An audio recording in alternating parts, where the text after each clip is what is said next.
I'm gonna genuinely just end stream. I'll break my fucking promise. I will end stream right now.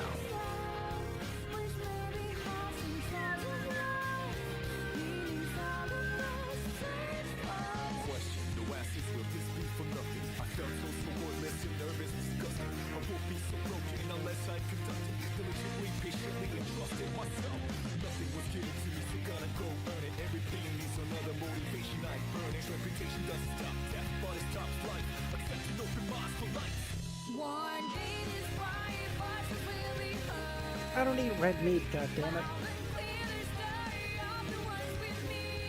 It doesn't sit well with my tummy. Bargain. Deal. Agreement.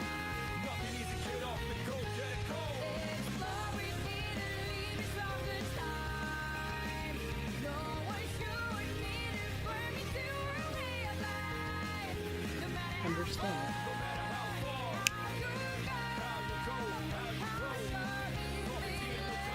Laundry.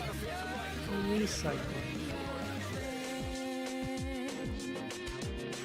U-turn.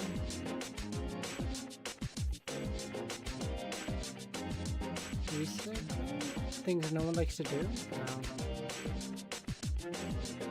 Cut. Shuffle.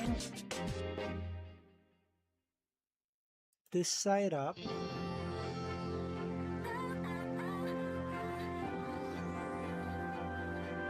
Copy?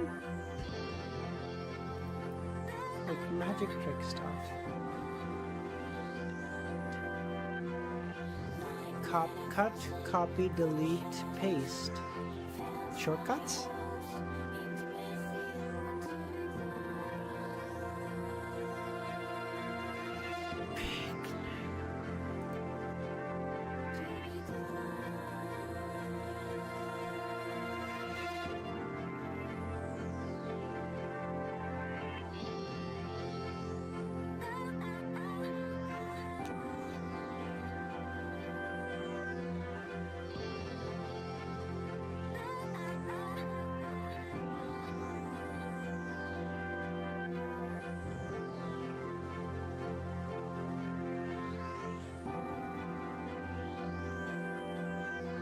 Things that are on Sunday. A picnic. A Sunday picnic. Laundry. Easter. Grocery? Oh, wow, that's so jokes. I got to the same thing in the most weird way possible. That's jokes. Symbolized with arrows. Recycling.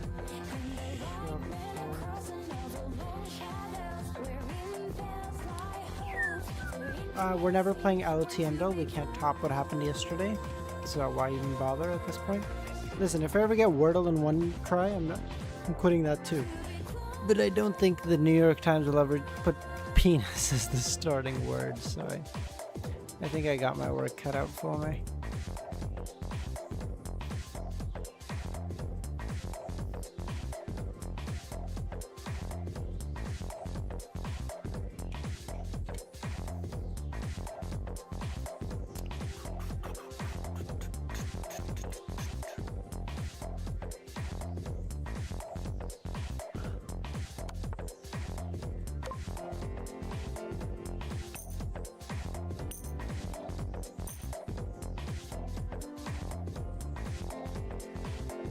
Oh no.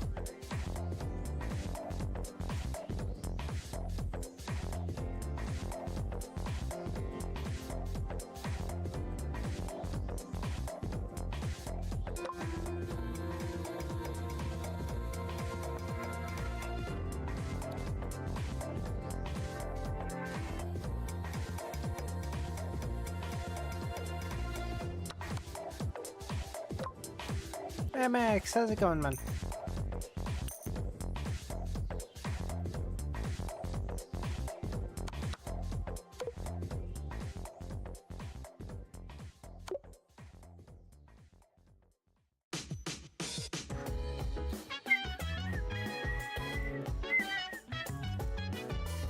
change it up. Actually, we've been listening to the Persona 3 music for a while. Let's get a little switch up. Let's get a little switch up. Y'all ready?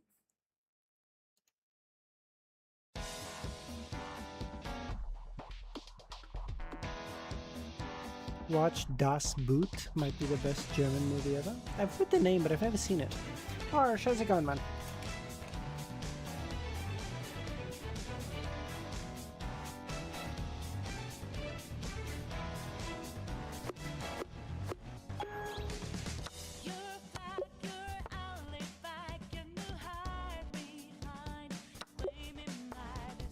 Is the music really quiet, or is it just me?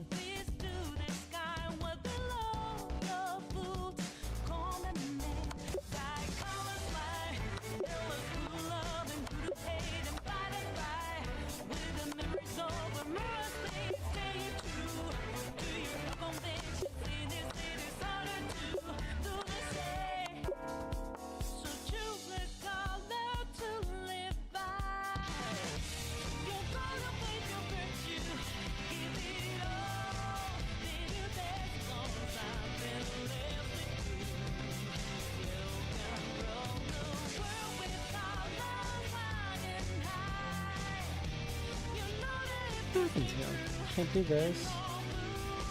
Nowhere to go here. Nothing on the diagonal to attack the king.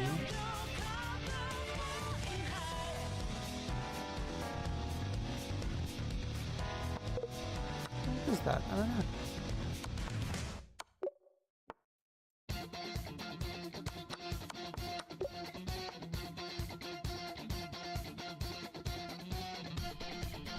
It's about a crew of Nazi submarine trying to survive. I'm sorry, and we want them to. I'm sorry, I'm just trying to get caught up on the plot of the movie. I apologize if this is coming across as cynical. I'm just trying to understand.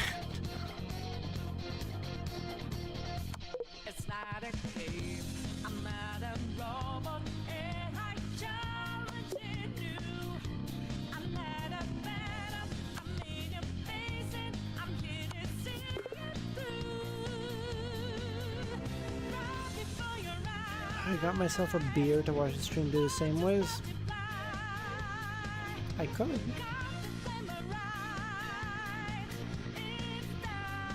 I could do it.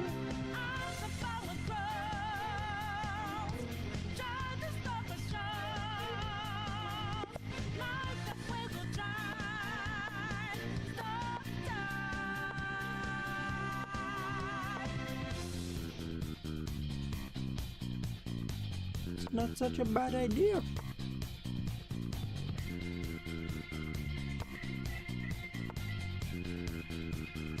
So you know that we out there, swatting lines in the naked. Yeah, move fast, we not breaking. Can't hold on our life for change. And our voices ring out there. Can't castle here because then he goes here and I just get fucking rolled.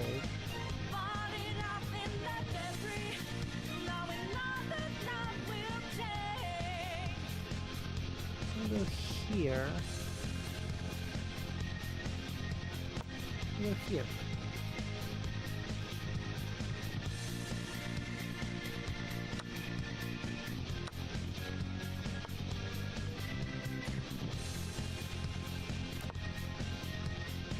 And he's just fucked up his development into oblivion for really not that much benefit.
It's kind of long though. They're recommended to watch the director's cut, which is 3.5 hours.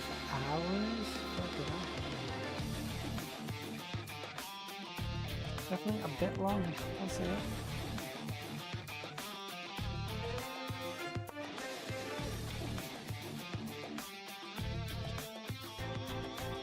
He's so shit. He's a minute ahead of me time-wise. I gotta get it together. Because I'm reading chat, like, forgetting my position and having to reconsider stuff.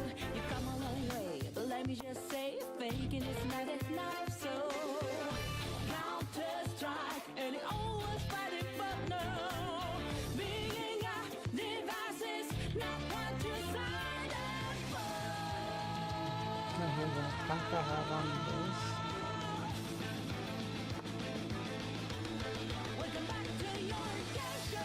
Nice catch.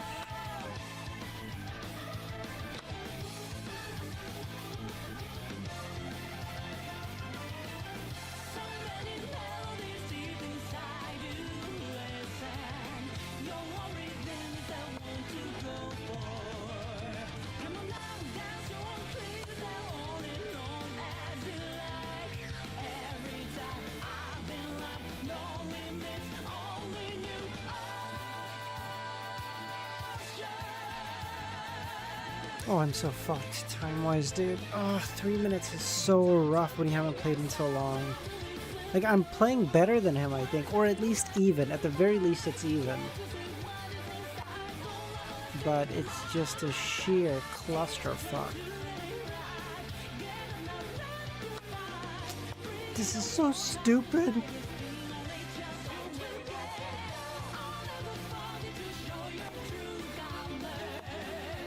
Oh, he's just wasting time.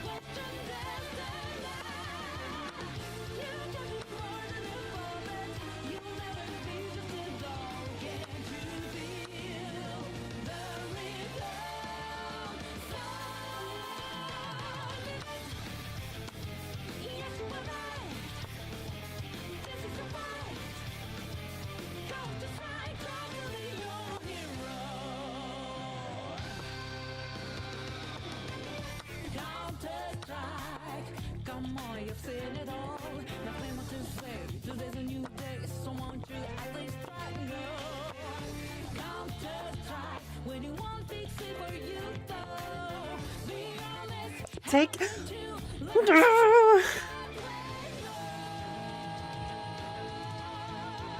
I had a brilliant. I played so much better than him. I played so much better than him. I was just slower.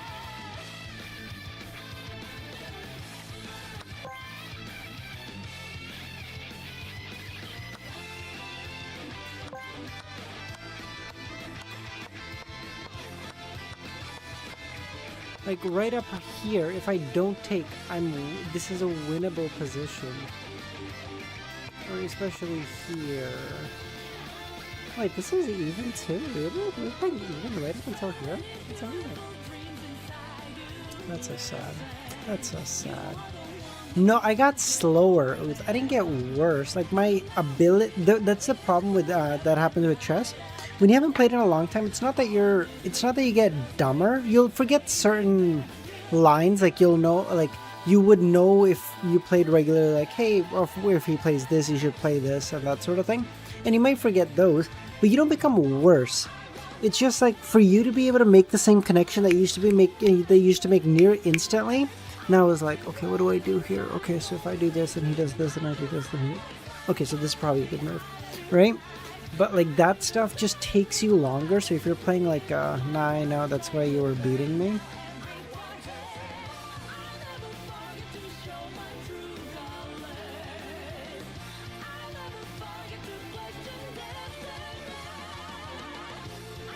Equal for engine? That's actually not a fair. That's actually fair. Like, no human knows what the fuck a 0.2 advantage is. Okay, that just... Even a fucking grandmaster would be like, mate, this is a fucking... I don't know.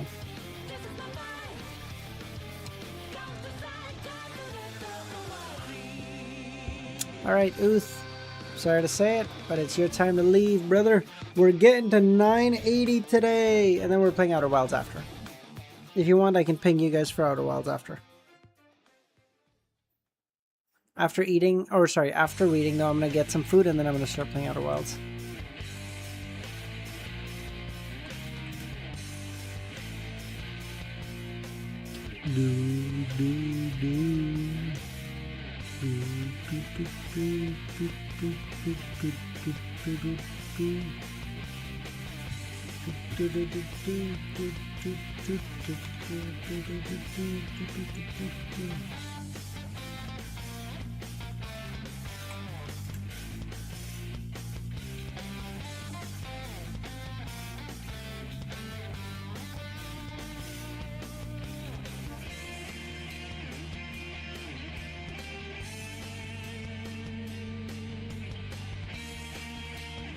Isn't the advantage point just plus the general position? Yes, Sarah.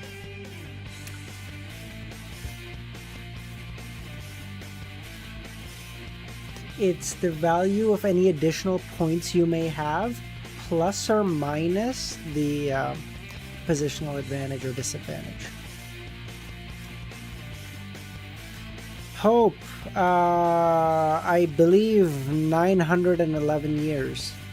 If I'm remembering right. I don't know. Kami, you here? Kami's not here. Fucking cringe lord. This motherfucker was the one who told me to stream early and then doesn't show up. Ah.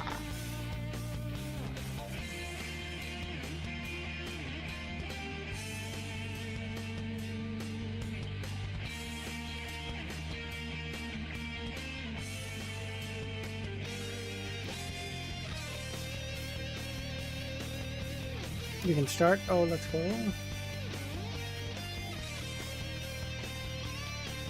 I've been watching One Piece. High key still worse paced than the average anime. One Piece? The fucking, listen. One Piece you can watch in 2x speed, okay? Genuinely. XS, how's it going, man? What is One Piece? What is One Piece?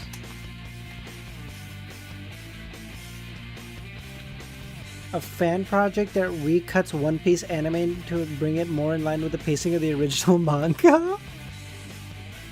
That's so peak!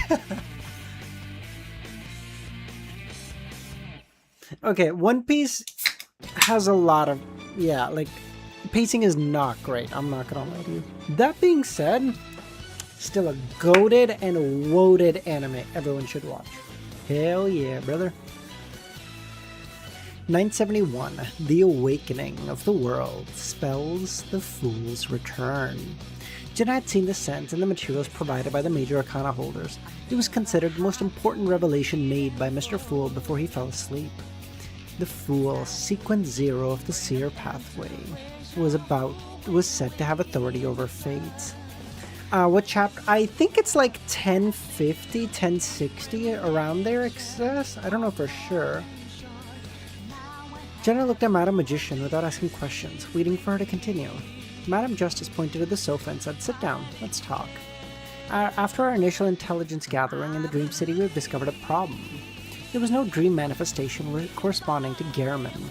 Among Mr. Fool's avatars, Klein Moretti's dream manifestation was merged with Zhou Minglui. This can be seen from Zhou's brother being called Benson Zhou and his sister called Zhou Sasa, corresponding to Klein Moretti's real brother and sister, Benson and Melissa. Other manifestations like the private detective and the half-wandering magician could be found in the Dream City, but were scattered amongst the millions of people. They either used half of their names or only exhibited the corresponding characteristics.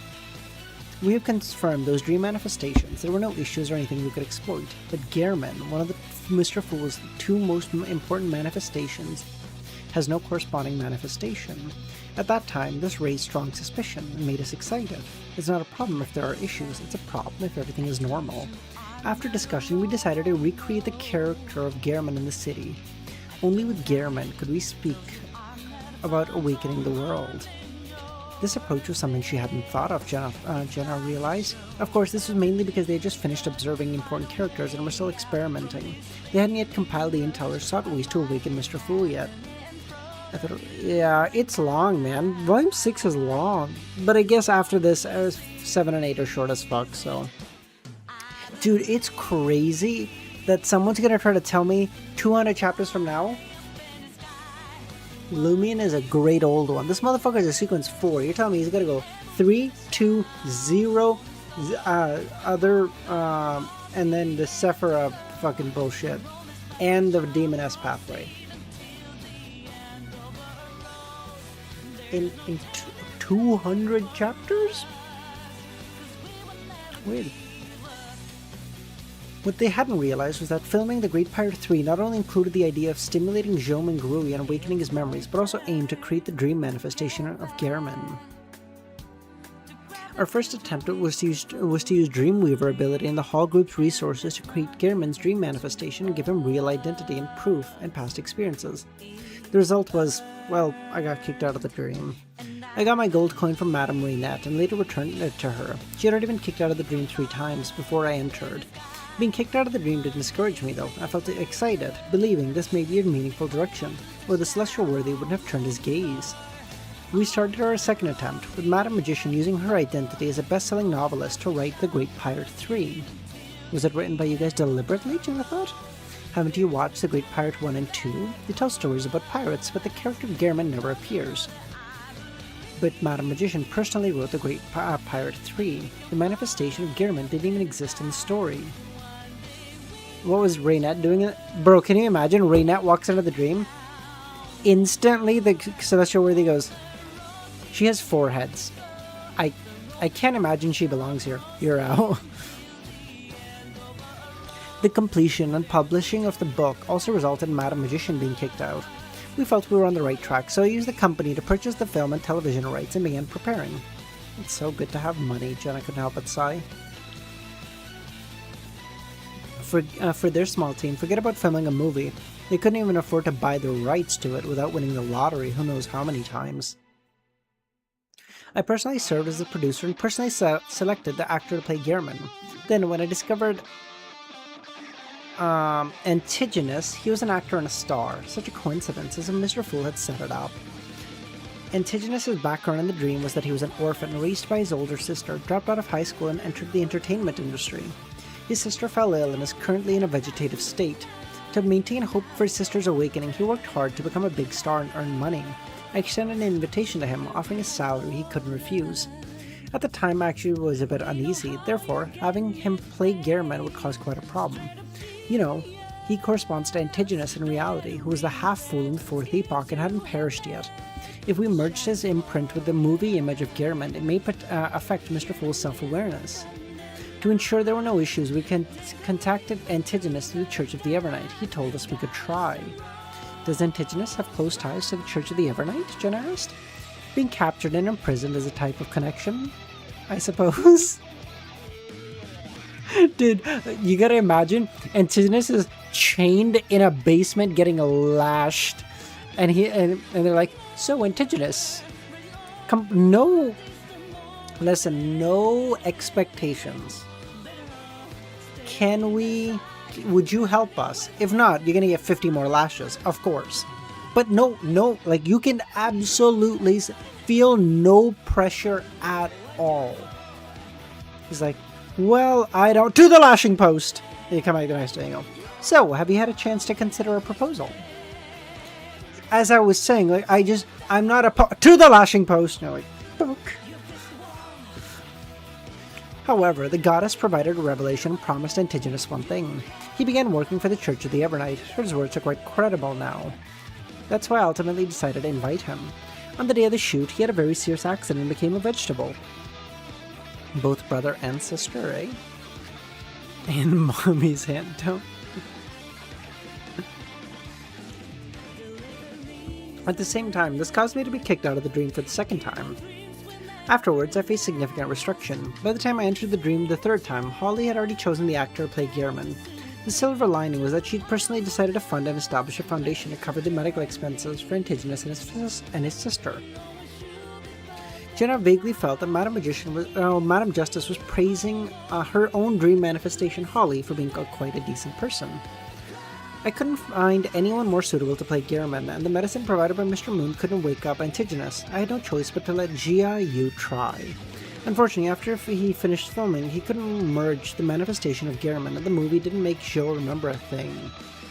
Perhaps Antigonus at the car accident, the goal, was meant to achieve if the movie had failed. During the filming of the movie, I had noticed that people were gradually forgetting Antigonus, no longer remembering him, only able to recall the events. I wasn't affected, but I also gave myself psychological suggestions to not forget him. When I was in the city, I indeed remembered until I was kicked out the third time. Feels like you were fooled, Jenna thought. There may be some useful secrets hidden in relation to Antigonus, which is why the Celestial Worthy would fool everyone and make them forget. That is our guess too, Madam Magician said. Antigonus in his state seems to want to warn LEMMiNO of something, to be careful of something. Could you contact him to see if he has dreamed of anything or knows anything? Of course. Don't rush back. Wait for the feedback from the church or the Evernight. It should come soon. Take the opportunity to deepen your recognition of reality to avoid confusion. Alright, Jenna said. 3 a.m. When Franca saw Gianna, who had fallen asleep at some point, wake up, she understood that Jenna had returned. Jenna lowered her head and said, Antigonus said he can sense Mr. Fool's dream, but hasn't entered it and doesn't want to, so he doesn't know what state the Antigonus wants to warn him of. It is possible to ask Antigonus to come in once, using the vegetative state. That way, he may know what Antigonus wants to warn us about, Jenna said. After Antigonus became a vegetable, he can't come in even if he wants to. Do we need to find a way to treat him? If we cure him and wake him up, there's no need for Antigonus to come in. But how do we do that? After a pause, they both realized. The Great Mother and Lumion was now disguised as the child of God.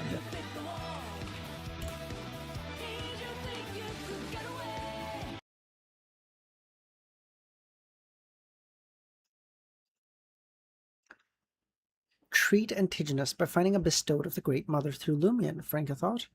If that doesn't work, then have an Antigonus conceive a child, and the child replacing the father, becoming the father, and help that child grow rapidly.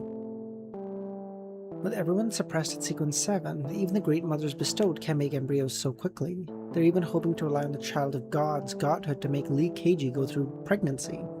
Moreover, if the Great Mother takes the opportunity to corrupt Antigonus or his child, the severity of the problem may be no less than the Celestial Worthy awakening. But there's no other way. If we could wake him up and reshoot the Great Pirate 3, it may have some effects. Madam Magician said that ever since Antigonus became a vegetable and the movie changed its lead actor, the filming became normal, suspecting that from that moment on, the true goal of the movie was destined to fail. Unfortunately, at the moment, there is no hope of Antigonus waking up, and we can't find anyone more suitable to play Gehrman. Actually, there is a better candidate. Who? Zhou Mingrui. What? Having Zhou Mingrui play Zhou Mingrui, letting Zhou Mingrui awaken through Zhou Mingrui? What would you even call this? If Zhou plays Gehrman, he could relive the life he had forgotten. He actually may remember something and awaken, becoming one with the character. Wouldn't that be the same as the World Awakening? But it's impossible, Franca said. We don't have that kind of money. Nor can we convince the Hall company. If they were to reshoot it, it would be the Great Pirate 4. Even if you become the top star in the entertainment industry and proposed reshooting, and even if someone invested, convincing Zhou would be impossible, not to mention his willingness. I estimate that as soon as the invitation is extended, the relevant person would be kicked out of the dream. This can be considered an alternative plan for awakening. Jenna felt a headache coming on. Correspondingly, Zhou's memories don't seem to be erased. As long as he knows about being asked to film and is interested and willing to try, the Celestial Worthy probably can't prevent it directly. For this, we can sacrifice multiple members to enter the dream many times. What do you call this? For the sake of saving the world? Please debut Mr. Fool? The Celestial Worthy may not be able to directly prevent it, but subsequently there may be incidents like the director having a car accident, the film crew experiencing a fire, or the female lead collapsing, preventing the movie from even entering the filming process. I know, just an idea. We can think about it more later. The next afternoon, in the admin department, Franca was busy making charts when she saw Lu Shan, who had just been called to the HR department, return. What's wrong? Franca asked. You want to fire me? HR said that Mr. Huang passed by earlier, saw me slacking off and got angry. He wants to fire me. I haven't even paid off my mortgage yet. What? There are at least 17 or 18 in the department who slack off more than her. Why fire her? Damn it, is this Huang's purge of Zhou's friends? Has the mirrored Roselle completed initial control? Has Zarathustra targeted Lu Shan? If Lu Shan doesn't communicate with me, the mirror substitution won't be able to work unless Jenna follows her all the time. And she'd be in danger. Before Franca could comfort her and think of a countermeasure, she heard her phone vibrate and saw it was a friend request on WeChat. The name Bernadette. Queen Mystic has arrived? She then said to Lu Shan, "Don't worry, there aren't many people working in the admin department. When Mr. Ed comes, you can plead your case. If that doesn't work, try to negotiate for severance. I will seek justice for you." Lu Shan said, walking to her desk, dejected. Come to room 101 on the 8th floor. Franca received a message from Bernadette. 8th floor? That doesn't even belong to our company. According to LEMMiNO, the companies on these floors symbolize the erosion and influence of different organizations and cults, including her element Dawn. Franca stood up, didn't say anything, and used the elevator to go down to the 8th floor, half of it belonging to the Dawn Children's Publishing Company. The receptionist didn't even look at Franca, allowing her to enter. Franca found the facial recognition access control was inactivated, and no employees came out along the way. Bernie, wearing a spaghetti strap top with fringes at the hem and long jeans. This is the college version of Queen Mystic, eh? Franca walked over and greeted. What happened? Bernie said. Franca recounted how Mr. Huang seemed to be able to sense the gaze from within the mirror, and how the mirrored Roselle in the real world appeared to be missing, and how Zarathustra had been spending many hours a day with Mr. Huang. Regarding my father, I will observe and probe. This will take some time, maybe a few days, maybe a week. As for Lu Shan, figure it out yourself. If I intervene, it could expose my connection. If you can resolve it, at least prevent her from entering the handover process for a week. I'll give you a reward. Isn't this our business? Why are you giving me a reward? Alright, Franca said. After leaving the room on her way back, she considered how to prevent Lu Shan from being fired. Instigate Mr. Ed to plead on her behalf? Make Mr. Huang's decision to fire Lu Shan disappear? Franca, always capable of thinking outside the box, took out her phone and told LEMMiNO. And she soon received a reply from the idiot. Plausible. Franca immediately deleted the chat history. When Mr. Ed entered the office, she stood up and accompanied Lu Shan to plead her case. Spreading pathogens along the way. Yes, she was going to spread a disease. Choosing a pathogen. Did you follow why Bernadette offered a reward?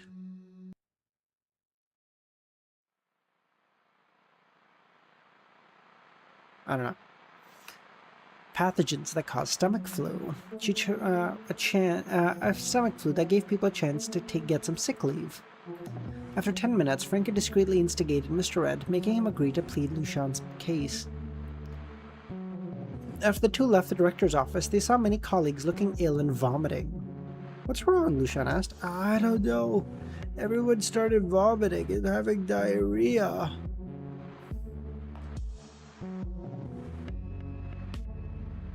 Just using this as an excuse to help Franca? Oh, okay. While the admin department staff waited for the ambulance and other department staff to come help, Franca covered her mouth and started dry heaving. I've been affected too. Lu Shan assessed her own condition. I feel a little, but I'm okay. Soon the ambulances came and took away the affected staff. The entire admin department was left with only 4 people, one of whom was Lu Shan. Ed looked at Lu Shan and said, hold down the fort. Don't worry about the firing. Okay, Lu Shan said. Bro, is this the way? You're about to get fired? You just say, alright, everyone start shitting your pants. This is the only way I can not. Listen, I will make this work. Shit your pants. This is what is required of you.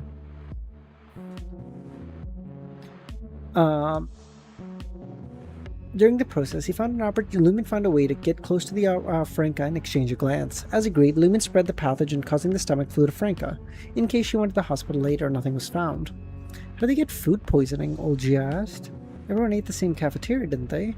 Who knows?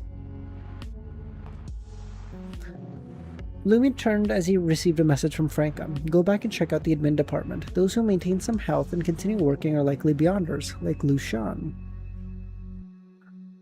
When Lumen arrived at the department, several professionals were already there collecting evidence for analysis, including but not limited to leftover milk tea liquid from the water dispenser, discarded takeout containers, vomit, and swabs from computers, desks, and air conditioning vents. As they finished, another group of specialists began a full disinfection process. During this process, Lucian and the other admin staff who were still working could only wait in the hallway. At a glance, Lumen noticed that besides Mr. Ed and Lucian, only 2 people seemed unaffected. Their complexion and movements appeared quite normal. One was male, relatively tall, standing over 6 feet, and another a woman in her 30s. They don't seem to be after Mr. Huang, or rather, not after his body. Why would Beyonders work diligently in the admin department here? Of course, Lumen couldn't be certain there weren't any Beyonders amongst those who went to the hospital. Perhaps there was a demoness waiting for a chance to have a taste of Mr. Huang. Upon sensing the presence and erosion of the pathogen, she feigned symptoms to go to the hospital to avoid being discovered. Lucian noticed the reportedly handsome security guard and felt he lived up to her expectations. Soon after, Mr. Ed received a call. The problems aren't so serious. Everything's fine, Mr. Ed said. Then he heard Jing Ching on the other end. The test results show a mild viral infection. The doctor said they can go home after finishing the IV drips. Take medication for a day or 2, rest a bit, and they should be just fine. More than a dozen people have already applied for sick leave, planning to stay home for at least a couple of days. They're also asking if this counts as a work-related injury. They should rest at home, Mr. Ed said. We can't force them to work and risk more serious troubles. Alright, but there are more than a dozen people who want to stay back, but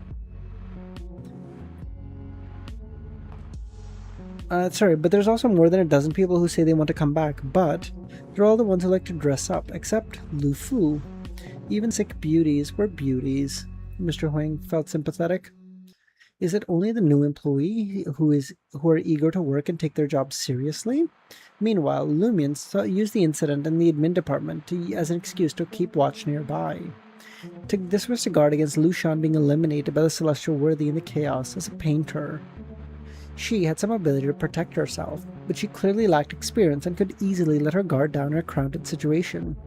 Now, with Franca in the hospital, she couldn't rely on mere substitution to escape a first strike. After Franca returned from Crimson Moon Hospital to help Lucian and the others deal with the backlog of work, Lumen and Olgia went back to the security department on the 13th floor, pondering how to treat Antigonus. He believed that Antigonus becoming a vegetable was symbolic, representing the decline and disappearance of his imprint from the Fool's uniqueness. This couldn't be reversed normally, so he had to seek a solution from the essence. Find a way to strengthen his imprint on the Fool's uniqueness, but he can't enter the dream now. Even if he's willing to provide the items, we'd have to corrupt Zhou, the symbolism of the Fool's uniqueness. This would damage her image in Zhou's mind, wasting all her efforts. Unhinged! Frank and Jenna's approach wasn't wrong, using the power of the Great Mother to awaken Antigonus, but it's not a treatment or having Antigonus have a child. It's a new birth, symbolically meaning Antigonus' imprint within the uniqueness was reborn. Sequence 7 Heretic Spellmaster can perform rebirth rituals. Theoretically, the Great Mothers bestowed like Grimm can awaken Antigonus, but it involves reversing symbolism.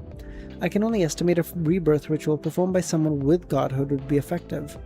In the Dream City, Grimm and others believe only I, the fake child of God, have this while others don't. Well, there should be another place, the basement of Mushu Hospital. But we can't send it there.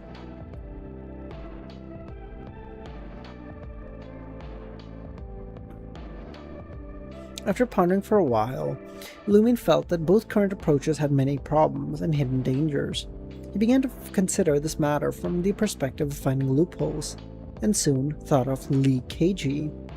The subconscious understanding of Liu Keiji's mushrooms came from Gehrman's interactions with Frank. From what he had seen, he seemed to think Li's mushrooms were quite dangerous. The essence of this dream is the essence of the city is a dream, and dreams are idealistic. As long as Mr. Fool truly believes Lee Keiji's mushrooms can achieve incredible things, he could create a mushroom to awaken Antigonus. It's not the mushroom treating Antigonus, but Mr. Fool's subconscious being guided to reverse the symbolism. Of course, that awakening would inevitably be distorted, abnormal, and horrifying, but if Antigonus could use this to say what he wants, it would be fine. He planned to use the opportunity to speak to Frank Lee. Jenna, who was observing other incarnations corresponding to Mr. Fool. Ron, how's it going, man? Received a call from the Hall Film Company asking her to head over to the talent department to sign a contract. Phew. She even looked forward to filming movies and TV dramas, but felt the other matters were way more important. At the same time, she felt the company had managed quite well. She had thought some interviewer would call her in advance, hinting that she'd need to do something to have a good chance at a contract. Prepared to use charm. But nothing happened. This was different from other things she had seen and heard, as expected of the film company. After dark, Lumion, who knew the target schedule, took advantage of Zaratul's absence from the hotel to cross over from the mirror world and retrieve the surveillance content stored in the pinhole camera. After midnight, he returned to the rented apartment in the Jinhong district and used his phone to play back Zaratul's activities. This wasn't a spy on what Zaratul was plotting or planning to accomplish, though that would be a bonus. Lumion's main purpose was to observe Zaratul's behavior when alone, to find out how many marionettes he could currently maintain, how often he summoned historical images, and how long these images would dissipate on their own. This was a preparation for the oncoming surprise and an encirclement to kill Zaratul. Although Zaratul was suppressed to Sequence 7, he was still an angel, with many abilities and effects that were beyond them. Take the number of marionettes. A normal marionettist who had just advanced could only use one. If restricted to Sequence 7, they theoretically wouldn't be able to use them at all. But this ability may be qualitatively different at Sequence 4 and 2. Even after that, even if the ability was suppressed, it would still essentially exist. In other words, Zaratul could still control marionettes, but the number might be quite limited. Without grasping the relevant information, they launched a surprise attack and tried to encircle and kill Zaratul. Given their number superiority, they might have some hope of defeating or forcing a retreat, but achieving their goal would be near impossible. The Seer pathway was known for having impossibly strong survival abilities. For now, Lumen was skipping through, selecting only scenes with human activity. When the surveillance video reached 11 p.m., Lumen saw Zaratul walk to the door and open it. Someone entered. A person wore sunglasses even at night, dressed in a black t-shirt and dark jeans that wouldn't attract attention. Who could it be? Peng Deng?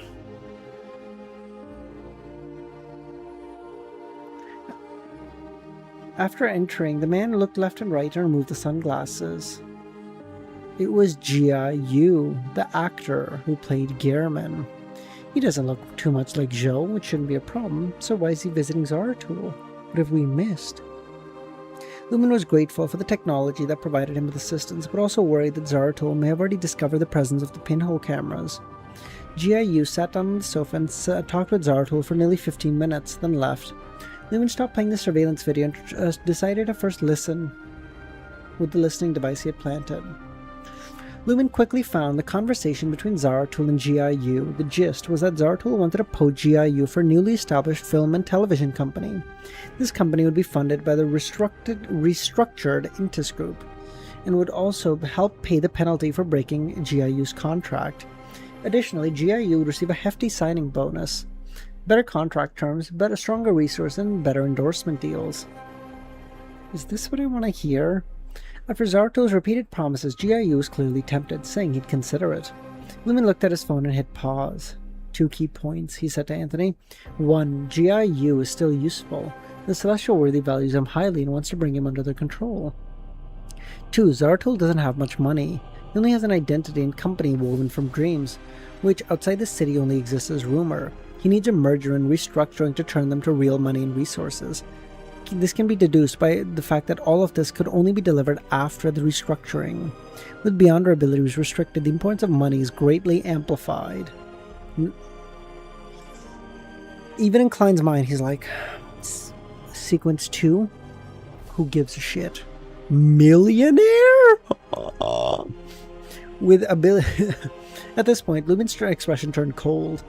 Another point we overlooked was that once the Intis group completely restructures with Zaratul's company, Zaratul will gain access to a large number of resources and money, which is very unfavorable. And whether or not Mr. Huang has been eroded and controlled by the mirrored Roselle, this merger will proceed. The only difference is whether Zaratul's benefits will be substantial or just average. As long as he's willing to compromise and give some interest, the merger and restructuring will happen. Contacting Zhou, doing something in secret, and clearing out some dream characters, using the mirrored Roselle to influence Mr. Huang, eroding and controlling this tycoon, and promoting the merger of these two companies. These are the three main things Zaratul has done since coming to Yangdu. Some are overt, some covert, making it easy for us to focus on the first things that happen and overlook the latter two. By the time we realize it, he may have already created a vast momentum he needs. Is this what an angel is like? However, it is surprising that he doesn't know how to use corporate mergers or acquisitions in the Dream City to turn virtual wealth to reality. He and Lumion and Jenna hadn't even thought of this aspect before, nor Franco had. Did you forget that his current body belonged to another transmigrator? The operation to eliminate Zaratulstra must be launched as ASAP. But we need to be wary that it may be a trap, Anthony reminded. I'm going to chat with a friend, Lumion said as he nodded and stood up. After giving some of the food from his traveler bag to Ludwig and using teleportation to arrive outside the Crimson Moon Hospital, Lee KG was still inside. Lumion changed into a more feminine shirt and loose trousers, transforming into the appearance of a demoness of despair. He gathered his hair at his back, letting it all fall naturally, then stepped out of the mirror-like object and knocked. He and Lee KG were on opposite sides of the door, so he couldn't use Bottle of Fiction to isolate. After a few seconds, Lumion saw a plump, white mushroom cautiously poke its cap out and retract. I want to throw a fire of destruction in there. Jesus, Lumion grumbled. Who are you? Frank asked. I'm here to rescue you. No need. I believe in the law, Lee KG said. The law doesn't believe in you. Actually, I want to ask for your help. Do you want mushrooms? I have many types of mushrooms. I've heard of your ideas from someone, but I think they may be a bit narrow. Narrow? For humans, indeed, food is indeed important, but that's not all. Diseases can also cause people to lose their lives prematurely. Haven't you thought about creating more magical mushrooms, capable of treating illnesses? It's too difficult. It's impossible to treat diseases by crossbreeding cows, fish, wheat, and mushrooms. Do we need to crossbreed with something else? Implant gene fragments into the mushrooms? Fusing the genes that produce healing factors? But the gene fragments and transgenic technology is not enough. I have a friend who became a vegetable due to a car accident, but I feel he still has conscience. Can you think of a way to use your mushrooms to cure him? Wake him up? Let me think about it, but I have no guarantees. Alright, I'll come back in a couple of days, Lumion said. The next morning, at the talent department, Jenna entered the office and sat down. Let me introduce myself, the female interviewer said. I am Mei Jin, head of the talent department at the Hall Film Company. My English name is Christine. Before our legal colleagues arrive, let me briefly explain the main terms of the contract. Your appearance and acting skills meet our requirements. In the industry, our company treats new actors the best. The contract is only for 3 years, with a monthly salary of $4,000. You can keep 50% of your income, including film fees and endorsement fees. We will also provide you with various training and makeup artists and so on. The most important point is that the company's resources will be significantly tilted towards our own people. Once you have gained fame and representative works, the contract can be renegotiated at any time to increase your profit ratio and gain some autonomy. If the contract expires, we can only ask for the right of first refusal for the new contract under equal conditions. After signing the contract, we will advance you $30,000 to help you settle in and buy clothes. This amount will be deducted in installments from your future income without interest. $30,000? Jesus! With this money, plus the $30,000 Bernie just gave to Franca yesterday, the team's savings would reach nearly $240,000. We could rent Eridus. Having such a mirror before the operation against Zaratul would be huge. You're going to 980, yes sir. During this time, whenever Lumen and the others visited the Dream Provision store, they would try not to rent the mirror and instead ask questions directly on the spot to get answers, but were never successful. That first time when they got answers seemed to be a coincidence, or perhaps a benefit that could only be enjoyed after a long interval. Fuck. Soon, an employee from the legal department arrived. Jenna read all the terms, albeit with some difficulty, asked some questions, and signed. Before she left the company, the advance settlement had already been deposited. To her disappointment, Jian Yu didn't seem to come to the company today. At 2 p.m., Jenna arrived at the store. Only after entering the shop did she send a message to Franca. "You can transfer the money to me now," she said. "Who's running the store?" "Yes, I did." Or if you're talking about the characters, they did too. If she hadn't done this in advance, for fear of encountering some obstacles. If they had lost all their money, that would be horrible.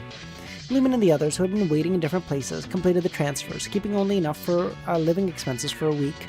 Jenna walked up to the cashier and said, "Hello, can I rent the mirror?" 220,000 for one day, the shopkeeper raised her head and smiled. "All right." After completing the payment and taking the store's point-of-sale machine and signing a very simple contract, the shopkeeper said, "You can take that mirror now. Return it by 3 p.m. tomorrow." Jenna swallowed and walked to the shelf, picked up the mirror. After placing the mirror into her traveler bag, she sighed. It wasn't easy. Saving all that money wasn't easy. Her being glued to her phone? Well, you can either think of it like how much Evernight is like diligently watching everything, like making sure everything is going the way she wants it to or whatever. Or you could think of it as like she's just happy to be back in her real world and she's like, "Bro, I'm getting all the fucking brain rot I can manage right now before I lose this shit again." You just gotta imagine she's watching AI Charlie Kirk videos.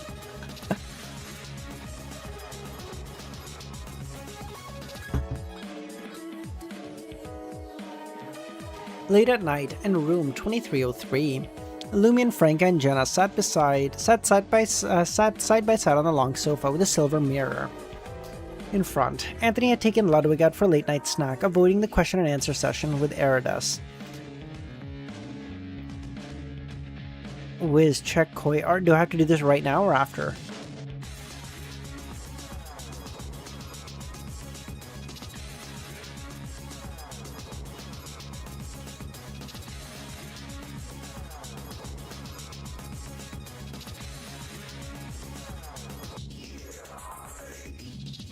Better now, you're gonna forget otherwise? Okay.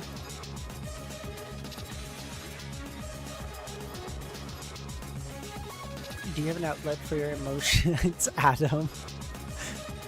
I have something called abuse antigenous. No, funny. No, what I mean... Guess who embarrassed me at therapy today? Dude, what a fucking gremlin! That's really good. That's really good.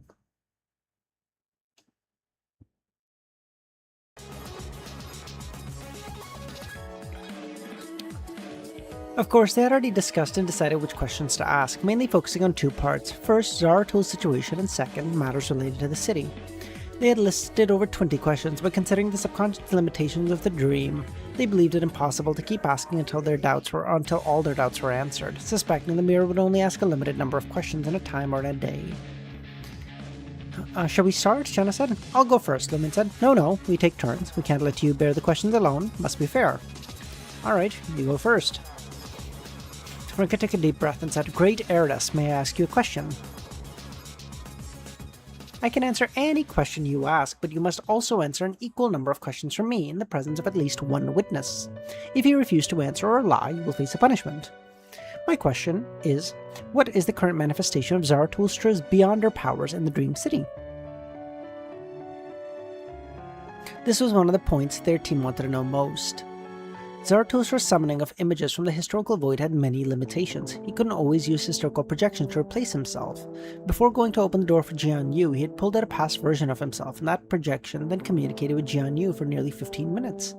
Based on this, Lumen speculated that Zarathustra could only use projections to replace himself for a period of time when he felt danger or faced certain problematic individuals. As for disguising marionettes, Lumen believed that the Sequence 7 ability couldn't achieve this, but he also didn't rule it out.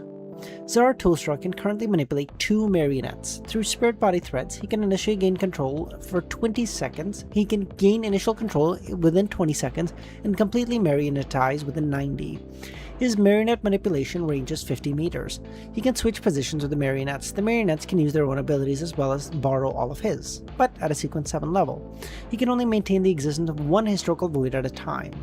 He can currently maintain a summoned angel level of historical projection for 30 seconds to a minute, depending on his closeness or understanding of the target.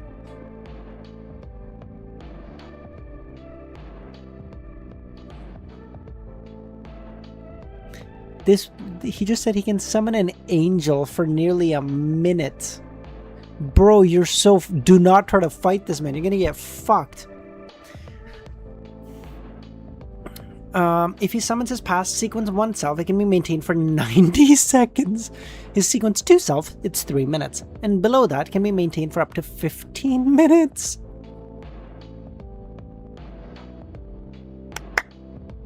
His shape-shifting abilities also allow marionettes to disguise themselves as him, surpassing any makeup effects. However, upon careful observation, differences can still be seen.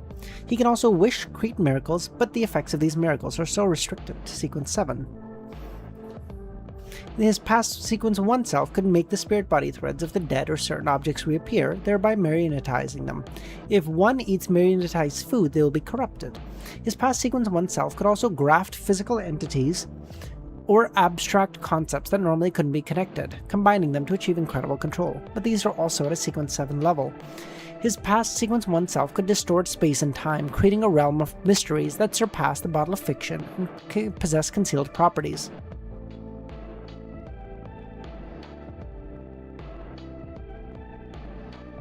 The magic mirror described all of Zarathustra's abilities in their current manifestation, but it didn't provide enough detail about the sequence 2 or 1 abilities, briefly mentioning them. The mirror is working quite hard, eh? Judging for the fact that they hadn't talked for nearly a quarter of an hour, Lumen deduced this was a historical void projection before he had become an angel.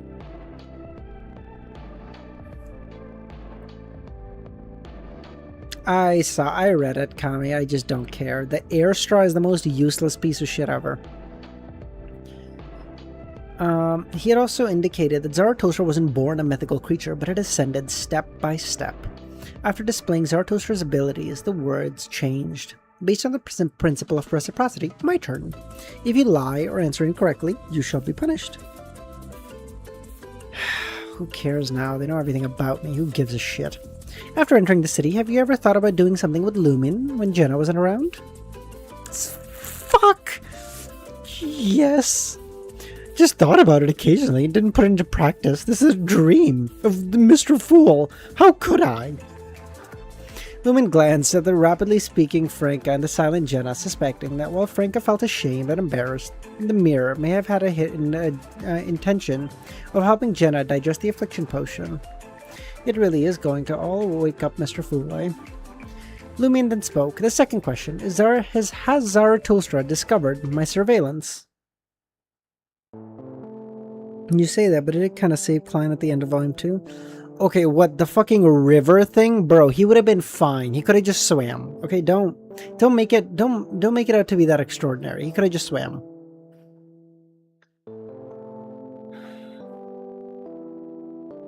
Zarathustra discovered someone was spying through him, someone was spying at him through the mirror-like objects, but doesn't know who. He also learned about the existence of pinhole cameras and wiretaps, because he has a Saint-level seer subordinate living next door who can marionetize mosquitoes and hide them in the room.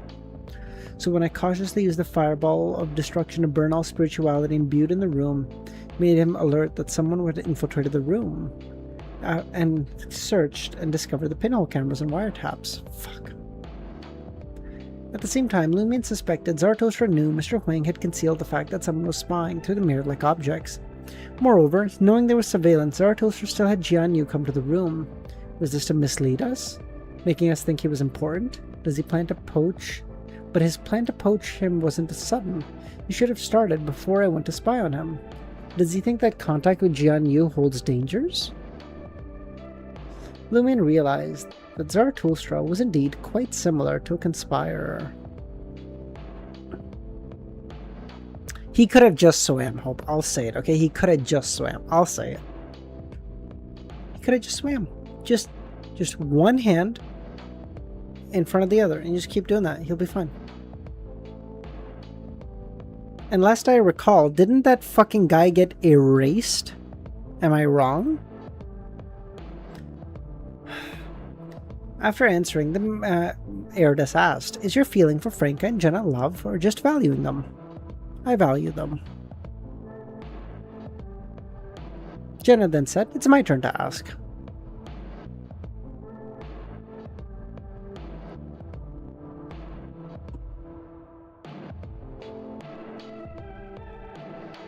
The third question is, who was the last person to rent you? Peng Deng. Peng Deng has this kind of money? What the fuck? I'm sorry, that was loud, eh? Oof. I do not care.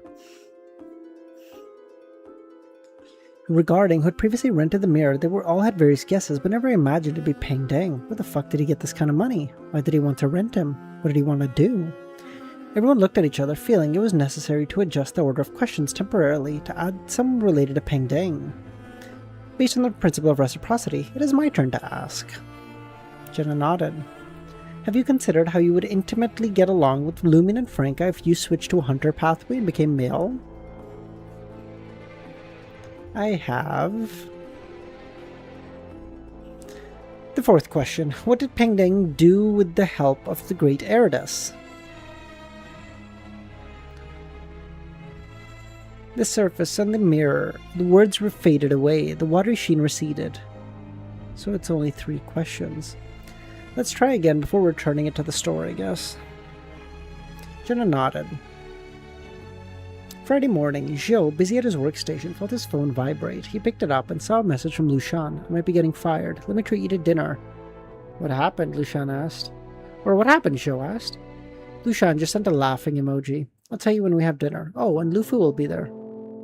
Oh, should I choose what to eat or will you? My treat, so I'll choose, of course, Lushan said. After putting down her phone, Zhou focused on his computer screen. In reality, he was thinking about Lushan. How could she suddenly lose her job? The last time we had dinner, Lushan was praising Mr. Huang for paying so well.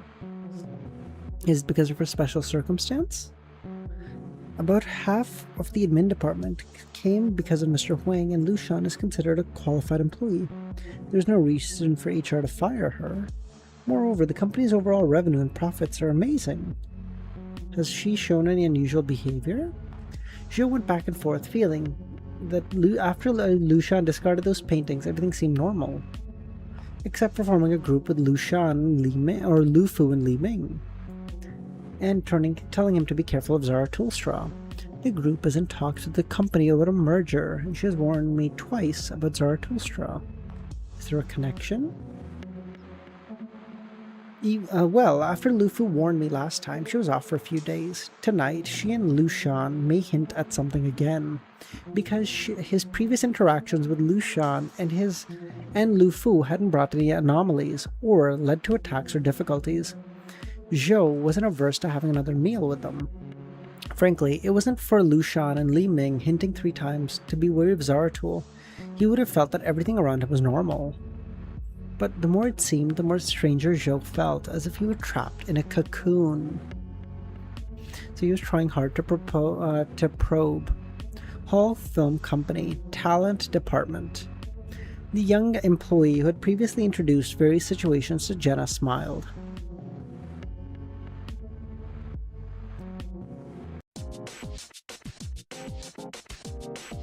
I am Jiang Yu, responsible for helping new recruits connect with various departments of the company.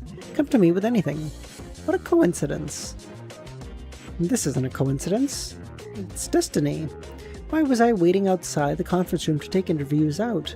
It's because I'm responsible for these matters later on. Well, I'm not the only one in charge of new recruits. When selecting, I chose you first. I had high hopes for you.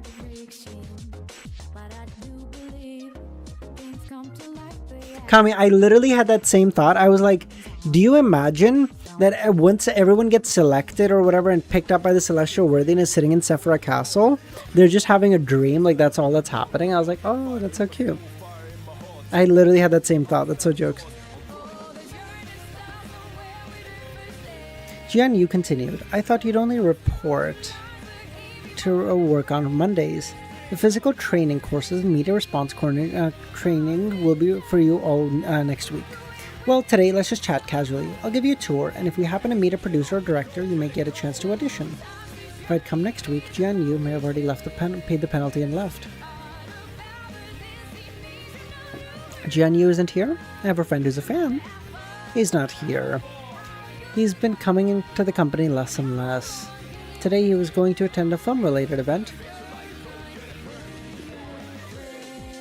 The Great Pirate 3 is quite popular. Yes, although those film critics... Imagine it's all a time loop. Imagine the calamity is the end of the universe, so the Celestial Worthy or God Almighty or all of them put together reverse time to go to the start to give themselves a fucking chance to fight again. Bang, peak writing, okay? And then Klein wakes up at the start of book 1 because the old Celestial Worthy that awakened in the original timeline couldn't win. Huge.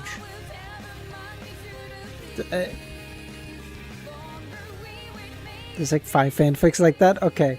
Well, you know what? All those fucks who made those fanfics should be depressed. I made that up off the rip. One of the main theories of Big Bang as a bootstrap. Yes, I know, Sierra. That the Big Bang is what causes the universe to collapse into itself into the size of a fucking smaller than the tip of a needle or whatever. But then the question is, that's fine, right? That's fine. Is the company planning on making a next movie? There is such a plan, but the problem is the romance queen is so slow. We've already finished filming and released 3, and she just hasn't even written number 4. What a lazy bitch, Jenna thought. Moreover, I see that The Great Pirate 3 is popular mainly because of the adventure of Gehrman. If the next one doesn't have him as the main character, I think there'll be some issues. The box office may even be a disaster. After laying the groundwork for the Dream's alternative awakening plan, Jiang Yu was stunned. Great Pirate 1 and 2 were never made into movies. What? So why is it called 3? I don't know. The boss just decided it. No one else raised any objections, and if he hadn't mentioned it, I wouldn't have remembered that none of the other Pirates series were made into movies. What? How could they just skip 1 and 2? Even if they skip, why not change the name instead of adding a 3? This was one of Anderson's reminders. The master of the dream is a hope of loopholes and errors, so no matter how real it seems, there will still be inconsistencies and loopholes. A dream normally operates smoothly, but if outsiders do something beyond the norm and pointing to loopholes, it could create a problem. After Madam Magician forcibly named the movie Great Pirate 3, the dream manifestations just naturally accepted it. Madame Justice didn't mention this point because it was linked to Antigonus's accident, and she forgot about it after leaving the dream. The reason for the loophole of the movie having 3 but not 1 and 2 is because Mr. Fool's subconscious believes the book series should have been made into movies.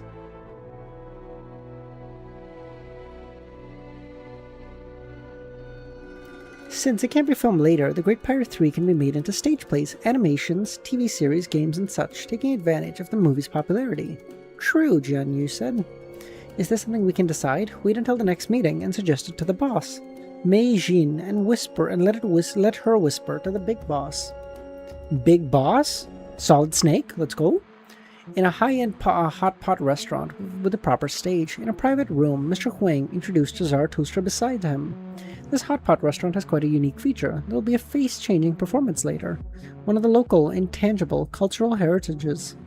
I look forward to it, Zarathustra smiled.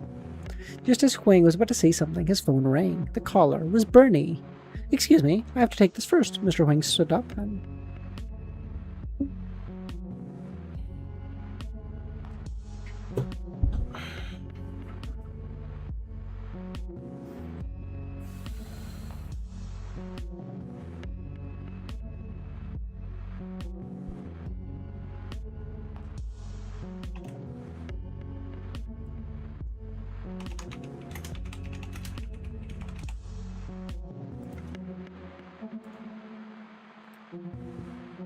After Huang left the private room to take the call, Zarathustra leaned in towards the center of the window as if trying to get a clearer view of the stage and the large screen. At the same time, Mr. Ed and the other employees responsible for reception, as well as Zaratul's entourage, all heard their phones vibrate. They picked up their phones and saw a pop-up message. It was an alert for an incoming call. It just seemed to be a simple dialogue taking over the screen. Shut up for a minute. As Mr. Ed, the Intis Group employees, and Zaratul's entourage noticed this line of text, it jumped up one by one, directly out of the phone screen, transforming into an invisible, colorless stream of information, carrying around mystical information. Except for Mr. Huang, who was making the phone call outside, and Zarathustra, who was looking at the stage, everyone became dazed, their bodies frozen. They truly had become quiet. Zarathustra sensed something amiss and turned back. As he did so, out of the corner of his eye, he noticed his own reflection faintly appearing in the window. His heart skipped a beat as he pulled back from his body, preventing the window from reflecting him. At this moment, the corresponding glass surface mirror, LEMMiNO, in the demoness of despair form, appeared.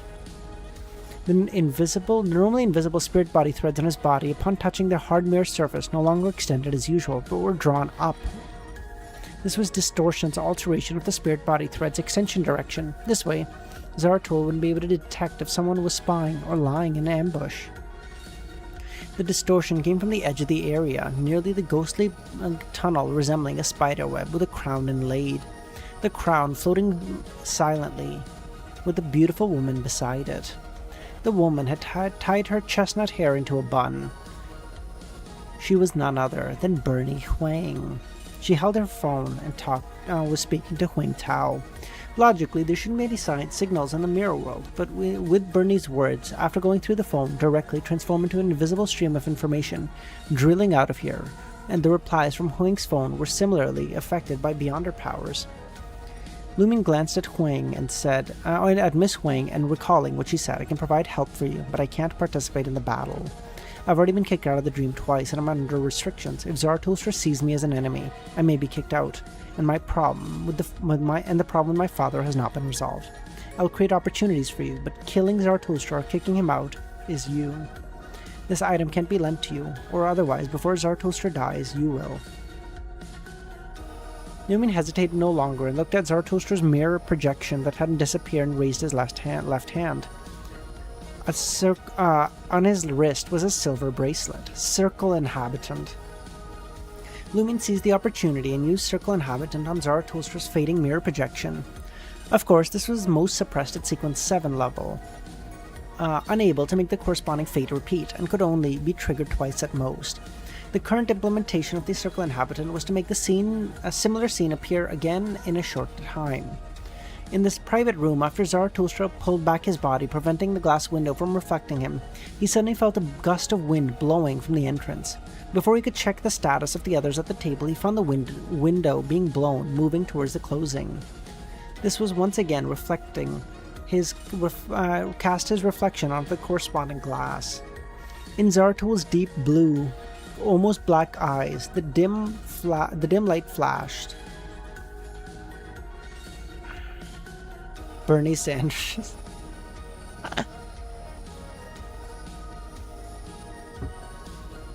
Well, I hadn't thought of it before, Aaron. Now, fuck me. Okay. God damn, man. Jesus.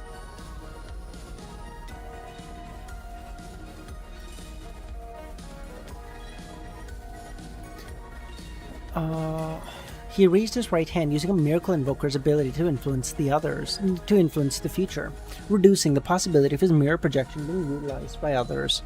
In the mirror world, LEMMiNO held an ice crystal thin sword wrapped in terrifying black flames in one hand, while touching the rivers of fate of Zarathustra with the other, trying to magnify the tributary of a successful attack. I am once again asking for help. The two forces collided, with Zarathustra's prevailing slightly, causing the fate tributary not only to fail, to magnify, but to shrink. For LEMMiNO, however, this was plenty. His use of the fate ability wasn't to increase the probability of the curse, but to counteract the Miracle Invoker's interference. Being so close to Zaratul, as long as there was no interference, or as long as the Miracle Invoker interference wasn't strong, his chances of achieving his goals were good. Lumin's a sword darted out, striking the reappearing projection of Zaratul. The fire of destruction wrapped around the sword, instantly pouring into the projection, igniting from the inside. A curse aimed at Zaratul. The mystical principle behind many of the demoness's curse was to utilize mirror projections, which was also a kind of mirror person, a temporary, short-lived mirror person with a strong mystical connection. When Lumin's fire of destruction ignited Zaratulstra's fire projection in the private room, Zaratulstra's eyes, nose, ears, mouth, skin, pores, and other places erupted. In an instant, the old man became a torch, his body thinning and shrinking. For an angel like Zaratul, paper figurines could long be used to transfer curses, but to escape a curse completed by a demoness through a mirror projection, the main body still needed to hide in the fog of history. After interfering with the developments of fate using the Miracle Invoker ability, Zaratul didn't think about the first wave of attack would end here. He used a paper figurine substitute while cautiously entering the fog of history. The scene of him burning into a figurine didn't attract the attention of those at the table. They were still in a quiet state, in the mirror world. Near the dark illusory tunnel, Bernadette held a phone in one hand and with the other made several dark gems in the crown light up. Distortion, again, swapping the positions of Zaratul's main body and the paper figurines and his substitutes. Thus, the Zaratul who had hidden in the fog of history and the substitutes who had been burnt to ash came to the mirror world. This place connected to the spirit world. This place also had a fog of history. Meanwhile, Zaratul's mirror projection sat by the hot pot table, quickly disappearing into nothingness, vanishing into the void with the flames of destruction. After completing this, Bernadette put away the crown, stepped back, and disappeared into the complex tunnel. Throughout this, she maintained her call with Mr. Huang. I think it's the Black Emperor's uniqueness. Yes, Aaron. Lumin showed no emotion. That's why she said, "You can't have this." Because she's like, this is my dad's. Right? This is my... I have to hold on to it for him. Lumin showed no emotional fluctuations at Bernadette's departure. According to their agreement, this princess was mainly responsible for three things: and to draw away Mr. Huang, who was suspected to be influenced by the Roselle. Second, to use the mystery prior pathway to control the information world to push a message to the others in the private room that would make them quiet, but the subsequent cleanup and erasure of traces to be done by the information shredder. Lumin still remembered that when Miss Huang saw the information shredder, her expression noticeably became more complex. Thirdly, to help Lumin and the others hide their spirit body threads, preventing Zaratul from discovering them. If Lumin failed to assassinate in this initial stage, she would help bring Zaratul to the mirror world, allowing them to change from assassination to forced killing, with the possibility of one or more indirect assistance. This way, Lumin and the others wouldn't have to worry about their battle with Zaratul attracting the official forces of the Dream City. Moreover, Zaratul would be separated from his marionettes. Even if Zaratul could manipulate the spirit body threads in the mirror, those marionettes, if they didn't possess the power to come into the mirror world, couldn't participate. Cutting off the marionettes was the first step in dealing with high-level beings of the seer pathway. As the paper figurine substitutes burned, Zaratul at Sequence 7 was unable to stay in the fog of history for long. He saw that he was in the void dark area behind the mirror, and near the mirror surface stood a figure whose charm couldn't be concealed. Lumin smiled. Charm. Zaratul's conscience became stunned, all his worms of spirit seemingly marveling at the beauty. Almost simultaneously, the spider silk that had long spread throughout this place entangled him. Lumin then drew the Sword of Courage and slashed at Zaratul. The sword created a highly compressed fire serpent falling towards the old man. At the edge of the area behind the mirror, Jenna emerged from the invisible state and used the mirror in her hand to reflect Zaratul's figure, and smeared her black flames onto it. The highly compressed red serpents exploded, engulfing Zaratul before Jenna could complete her curse, tearing him to shreds of paper. Zaratul once again retreated to the fog of history. As the explosion from the red fire serpent began to subside, he returned to the present from the corner of the area, dragging out his past self. The self that was a Sequence 1, attendant of mysteries. As he appeared, clad in a black robe, he merely transformed into a massive vortex of maggots. This vortex was deep and dark, extending numerous slimy tentacles. The mythical creature form, the form of the seer pathway. For angels, this was their truest appearance, so there was no question of whether they could or not transform into it. Of course, this too was suppressed to a sequence 7. The instant he saw the maggots, even LEMMiNO, a demon, a demigod, couldn't help but feel his thoughts stutter, his joints stiffen, and his mind as if under attack. He closed his eyes, while Jenna, who was near the mirror tunnel, seemed to be twisting her entire body. Seeing this, Zaratul spoke, "My wish is for my marionettes to return to my side." As soon as the words were spoken, 2 figures appeared in the area behind the mirror. One male and one female, dressed as business people.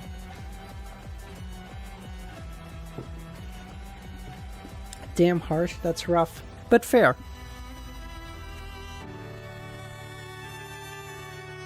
Zaratul didn't wish to leave the mirror world because he had sensed the presence of distortion power from the fact that he had been swapped into the mirror world, so he chose not to directly leave. He feared having his position distorted again, which may cause him to appear out of thin air in front of Yah-gates.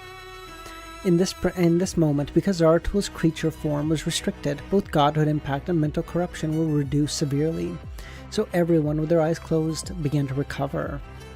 He raised his left hand and snapped his fingers. In a different part of the area, under the cover of the mirror maze, groups of delayed explosions, fireballs that had been prepared in advance, began to explode prematurely. They exploded simultaneously, intertwining with each other, causing a fierce red flame storm to cover the entire area behind the mirror, engulfing Zaratul's historical void image. This was the hunter's home turf, a battlefield prepared by LEMMiNO. As for Zaratul's main body, he had once again hidden in the fog of history. You're telling me a true Sequence 1 angel has to hide from a... You're kidding, right? Sequence 1, bro! You're... Oh my god. Harsh, I apologize, you were right. This guy is a bum. He had to hide in the fog of history? Zaratul's marionettes used paper figurine substitutes being torn to shreds. Zaratul's historical void image maintained its mythical creature form, exuding numerous tentacles. He grafted onto the flames, avoiding them. Normally, grafting suppressed to Sequence 7 wouldn't allow Zaratul's historical void image to combine with the concept of fire, but the Sequence 7 magician of the seer pathway could manipulate flames, having a close connection to fire itself. LEMMiNO's body also shattered like a mirror, affected by both Zaratul's main body entering the fog of history and the projection turning into a flame drifting with storm. The marionette had no time to react or time to hide in the fog of history. Suppressed flames hiding destruction. She quickly regressed into a paper figurine, but when she emerged in another part of the area, the flames of destruction on her body had not extinguished. After using the substitutes twice, the marionette's body turned to ash. At this point, the scene behind the group of delayed explosions subsided, and Zaratul's image extended his right hand and grasped. The surrounding area distorted, covering the entire area behind the mirror as if in a great curtain. Realm of mysteries. After confirming that LEMMiNO and Jenna had been pulled into the realm of mysteries and could not prevent him for a short time, Zaratul returned from the fog of history. He ignored his projection and the reanimated marionettes that were trapped in the realm of mysteries, walking directly to the glass mirror. Now he had the energy to be vigilant and avoid the influence of distortion. Just as Zaratul approached, he heard a bang. A golden bullet, carrying an indescribable sense of decay, flew out from the tunnels. Anthony flashed out of the tunnel, following the bullet. My god! He had been lurking, using the powers of the ice mirror charm, not venturing into the area behind the mirror, so he wasn't encompassed by the realm of mysteries. As Zaratul's main body avoided the bullet, Anthony, using the remnant power of mirror traversal, reappeared behind the old man, raising the pre-drawn picture in his eyes. As his eyes turned golden vertical, Anthony had thought, using Zaratul frenzy, Anthony had thought that Zaratul had resurrected by seizing Loki's body, so there may be some struggle between them. Therefore, using frenzy could have a disgusting impact on his mental state. The picture in his hand was drawn on a blank sketchbook depicting a door, a lock, and a wooden bar, sealing the door. The picture ignited, turning the phantom image that attached itself to the glass mirror, leading to the outside world, sealing with wooden bars and a lock. A magician's ability to create illusions. After returning from the fog of history, the first thing Zaratul did was create an illusion rather than directly approach the exit. Zaratul's true figure quickly sketched itself not far away. My wish is to banish the enemies here, he spoke. Before Anthony could use his AoE awe, he suddenly blacked out. He regained consciousness and found himself in a prison with no mirror-like objects, all the bars wrapped in cloth. Zaratul chose to banish Anthony rather than wish for his death because this angel believed the enemy mixed with the demoness likely had mirror substitutions. However, this meant for Lumin, who was inside the realm of mysteries, was unaffected by the miracle. Zaratul's wish was to banish the enemies here, and the realm of mysteries was no longer here. No longer disturbed, Zaratul turned his gaze back to the glass mirror. He had already realized 2 wishes, creating 2 miracles, which had drained him. So just as he opened his mouth, preparing to use air cannon to blast the wooden bar and lock. Inside the realm of mysteries, Jenna had disappeared while Lumion, having slightly recovered, teleported behind Zaratul's historical void projection, raised his hand and looked high, letting his eyes, which had burst many capillaries, from directly viewing the mythical creature. As he harumphed. Let's go! It's been so long. As the two dude, we're just gonna harumph and teleport behind an angel and kill him. As the 2 beams of light shot out, he drew the sword of courage upwards towards a certain point of the sky, the weakness of the realm of mysteries. Even though the realm of mysteries was an ability that only Sequence 1 could use, it only had the strength of a Sequence 7 right now.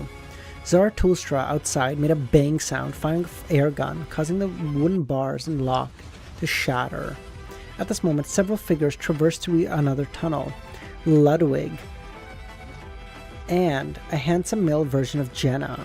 The real Jenna, still hiding in the tunnels, not entering the area behind the mirror. Her previous appearance was a shallow mirror person created using mirror world fragments, which could be maintained for longer to confuse Zaratul.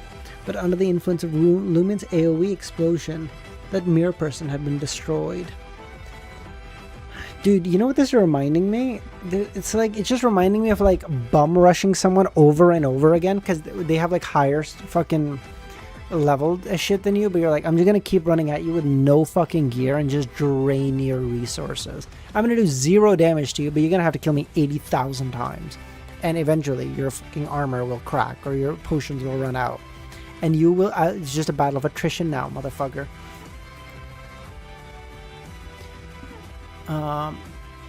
They could be maintained for 3 minutes. In terms of abilities, they almost perfectly replicated the original and could also borrow power from the special mirror world to an extent. After the battle with the reanimated corpse, Lumin and the others began to pay more attention to the abilities that came with the special mirror world fragments. In the real world, the effect may not be obvious, but in here, where everyone was suppressed, the more mirror helpers, the better. Jenna hadn't let her female version of Anthony and Ludwig follow Anthony to attack Zaratul earlier, because she remembered Lumin's reminder.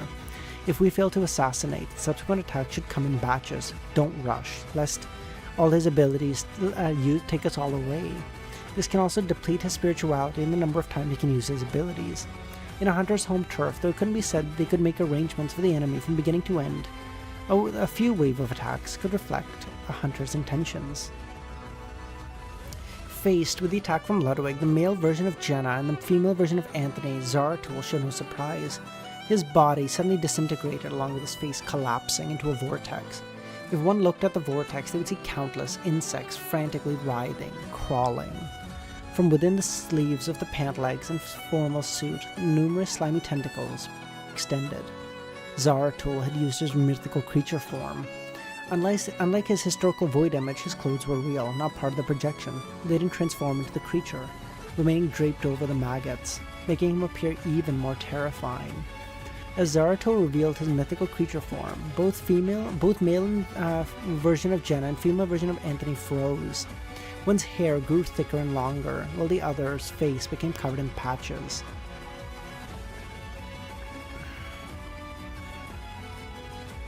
Silently, their bodies collapsed, their former turned into writhing masses of flesh. The tips of these hairs struggling to open black and white eyes or stick out snake-like tongues, the latter disintegrating to several lizards. He had lost control. Though Zaratul's mythical creature form was suppressed, as deep mirror people, their mental states were already unstable. With this development, Ludwig's movement slowed his mind, bearing the impact of Anthony's indiscriminate frenzy. Just as he was about to succumb to Jenna's charm and turn to devour the mass of flesh, the two out-of-control mirror people began to fade and become transparent. They were illusory to begin with. Ludwig could only open his mouth, corners splitting to the back of his head. Then he leapt towards Zaratul's mythical creature form, biting down. He wanted to use his depraved Zaratul of paper figurines. Ludwig bit down, but only crushed a paper figurine.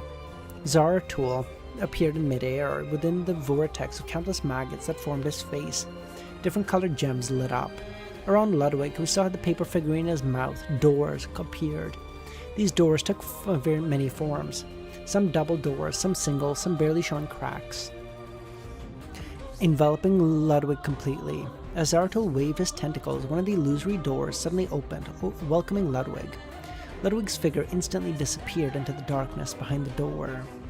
Exile, a secret sorcerer ability that Zaratul used with the aid of a certain artifact. It could throw the target into a corresponding space-time turbulence, only to return after 5 seconds. Of course, complete return was contingent on the person or object thrown into the space-time turbulence being able to withstand the impact. Combined with the Miracle Invoker's influence, they could banish Ludwig for 10 full seconds. In just 2 or 3 seconds, Zaratul had permanently or temporarily dealt with a third wave of attacks. My wish, he spoke again, is that no one will interfere with me from now on. Affected by this aspect of his abilities being suppressed, the realization his wish had clear boundaries. It was limited only to 30 seconds, the poor effectiveness against enemies possessing godhood. The stronger the godhood, the more likely they are to break through. At this moment, Jenna suddenly found herself unable to traverse the corresponding areas behind the mirror. Zaratul, maintaining his mythical creature form, descended from midair, floating to the mirror. He heard a faint explosion and saw a place in the area behind the mirror where the illusory curtain seemed to be pushed up, inside the realm of mysteries. When Lumion threw the Sword of Courage and used the spell of Harumph, Zaratul's historical projection instantly swapped positions with his marionette. The marionette, hit by the 2 beam of light, shook slightly. His spirit was essentially dead already. The Sword of Courage struck the weak point of the realm of mysteries, creating a terrifying explosion but failed to penetrate. Amidst this chaos, Lumion's figure disappeared, blinking to the side of Zaratul's historical void. His left hand already raised, the silver bracelet on his wrist glowing. Circle Inhabitant. Lumion once again used Circle Inhabitant, targeting the position of Zaratul's historical void projection. Of course, this attempt also forced him to face the other mythical creature from form directly. His thoughts and joints were once again filled with glue, and his mental state showed no signs of confusion. It was only because he possessed godhood and the other mythical creature form was also limited to sequence 7 that he didn't lose control on the spot. Or, even if he didn't, he would have been in a state where his mind was swept. Just as Zaratul's historical void image was about to continue swapping positions with his marionette, he found his attempt had failed. Seizing this, Lumion pushed his right palm forward, showing a silver-black color in his eyes. Compelling fate. He wanted to compel the fate of Zaratul to rush towards the imagined tributary. Due to the influence of Zaratul's projection on his own status, the probability of success was not high, but as a historical projection, there was a natural flaw, a weakness in terms of fate. If Lumion wanted to compel fate to make Zaratul's projection fall into dire straits and can be killed, it would depend on whether Mr. Fool would provide protection. But if he chose the fate tributary of historical projection prematurely terminated due to unexpected influence, there was a good chance. In an instant, Lumion's spirituality drained, forcing him to release the part he had accumulated. His body leaned back, and on his bright face, streams of blood flowed from his eyes, nose, and corners of his mouth. This was the backlash from directly viewing the fate of a mythical creature. Plague, how's it going, man?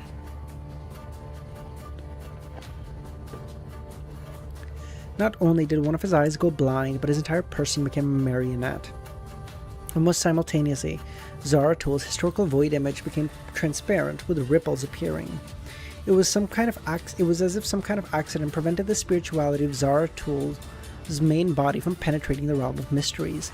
In the blink of an eye, he faded to invisibility. Without him, LEMMiNO recovered finally. His eye, covered in mist, saw the black curtain enveloping this area collapsing. He saw the marionette, having lost control of Zaratul's void projection, being isolated from Zaratul's main body, standing motionless. Volume 6 of Mushoku Tensei? How is it? Taking advantage of the realm of mysteries hadn't been collapsed completely, LEMMiNO took out a mirror and cursed it with the fire of destruction. The male marionette instantly erupted with flames, suppressing madness and destruction. LEMMiNO didn't look at him again. After the realm of mysteries had collapsed, he used a mirror world traversal to return to behind the mirror. Just as Zaratul approached the mirror surface, he sensed movement behind him. He turned around to see LEMMiNO. Although LEMMiNO didn't directly look at his mythical creature form, only glancing towards the black shoes, he still felt intermittent thoughts stuttering and confusion. They could recommend the series? His tendency toward madness worsened. At this moment, he had already retrieved the Sword of Courage, holding this straight sword burning with flames with both hands, about to strike. After overcoming difficulties and launching so many attacks, he and his teammates finally had taken out Zaratul's marionette and historical void projection within the dark vortex that formed Zaratul. Each worm emitted a voice. To be able to end my historical void image so quickly, I am surprised. But it doesn't matter, we'll summon another. As he spoke, Zaratul extended his hand and dragged out another version of himself. Another Sequence 1 Attendant of Mysteries. If it weren't for his concern about the hidden enemy who had used the power of distortion to transfer him to the mirror world, Zaratul could have killed them all instantly, rather than thinking about his escaping. At this moment, LEMMiNO couldn't help but despair. Another? Is this an angel suppressed to Sequence 7? Courage and madness occupied LEMMiNO's mind, and without fear he slashed out a highly compressed scarlet serpent towards Zaratul from a distance.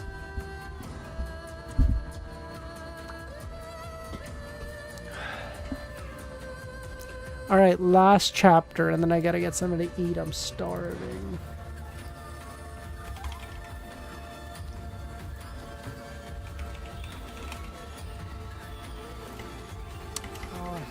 Can I tell you how fucking... Oh my god, come on guys. I mean, this is a fine enough fight, but...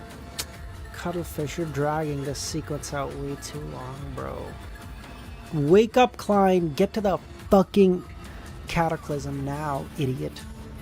Faced with the giant serpent slashed out by LEMMiNO, Zaratul's historical void image had not yet fully emerged from the fog of history. Meanwhile, the countless transparent maggots within the vortex merely watched, taking no action. The highly compressed fire serpent had not yet truly approached Zaratul's main body when it suddenly changed direction, curving to the side. Unwilling to connect with this incomplete mythical creature. The power of a miracle. Zaratul's previously made that wish. No one else will interfere with him, still in effect. Although LEMMiNO possessed a degree of godhood, the power of his wish was unable to prevent him from leaving the realm of mysteries and returning to this area, but it could still prevent him from directly affecting Zaratul's main body. At this moment, LEMMiNO raised his head, but he wasn't looking at Zaratul, instead at the glass mirror not far from him.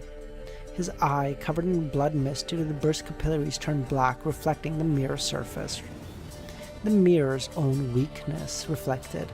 Immediately after, LEMMiNO, wearing a silver-white earring on his left ear and his hair floating, smiled and raised the Sword of Courage. The giant fire serpent that had bypassed Zaratul's main body changed directions accordingly, pouncing. The distance between them was short. Before Zaratul's main body could react, the compressed, scarlet fire serpent hit the area. Zaratul's head, composed of countless maggots, turned towards that spot, stunned.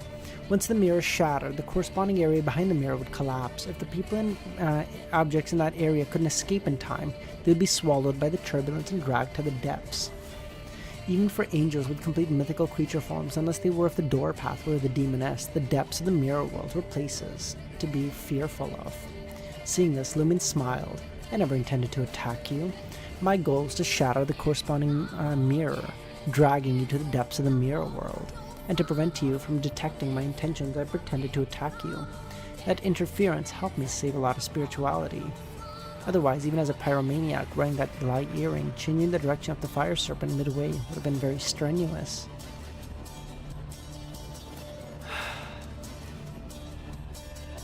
The scarlet serpent, carrying the effects of Call and Mighty Blow, exploded at the weak spot of the mirror. Amidst the gale, the sound of cracking was drowned out by the mirror shattering to pieces, causing the entire area to collapse.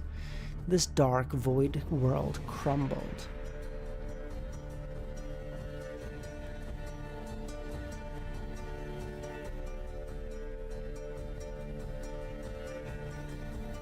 The collapse of this mirror world also brought intense shockwaves to the historical fog that had previously permeated this place.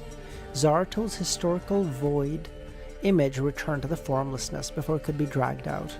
I don't know, Plague, it just feels like it's being dragged. It just feels like all of it's just dragging. As they fell, Lumin's body became light, noticeably slowing. He could already see the darkness raging below, seemingly able to tear apart everything, and he was about to be engulfed. He activated the black mark on his shoulder, vanishing. He didn't appear in the outside world. He didn't use the demoness's control of the mirror world or the spirit world traversal to escape the dangerous place. Instead, he blinked to Zaratul.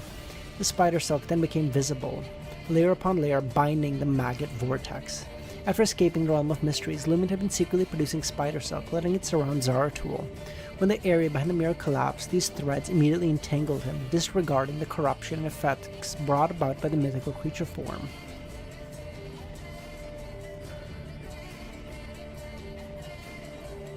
It was through this contact, relying on the positioning provided by the demoness's spider silk, that Lumin was able to find Zaratul's main body in this chaotic, dangerous space-time and teleport over.